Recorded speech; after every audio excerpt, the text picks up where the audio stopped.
Apakah ada yang dinamakan dosa jariyah? Dosa jariyah maksudnya ini sekedar istilah, yaitu dosa yang setelah dia meninggal dunia masih terus berlanjut.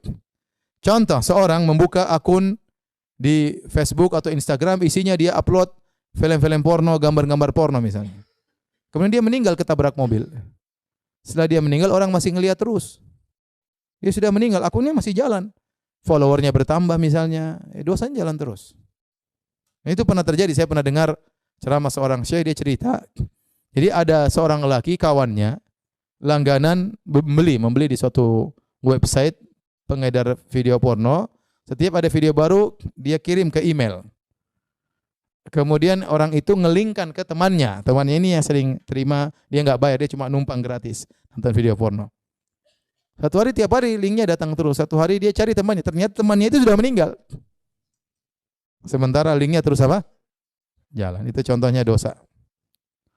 Contoh seorang mengajarkan sihir kepada orang lain. Akhirnya orang itu jadi dukun misalnya. Gurunya meninggal dunia, dukun ini terus bermaksiat, dosanya mengalir terus. Karena dia punya andil dalam maksiat tersebut. Ya. Itu contoh sederhana tentang dosa jariyah. Makanya dalam ayat Allah mengatakan, wa naktubu ma qaddamu wa atharahum. Kami mencatat amal perbuatan yang mereka lakukan, wa atharahum itu dampak dari apa yang mereka lakukan dalam surat Yasin.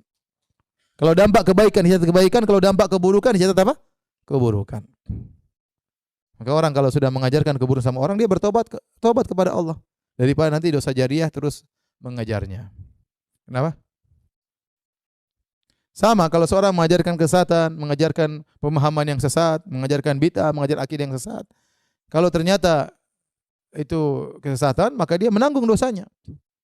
Kecuali dia bertobat kepada Allah, dia jelaskan saya berlepas diri. Seperti Abu Hasan Al-Asy'ari 40 tahun di mazhab Mu'tazilah. Setelah itu dia bertobat dari Mu'tazilah. Dia dulu seorang imam dalam Mu'tazilah. Kemudian dia tulis buku-buku membantah Mu'tazilah. Itu cara dia.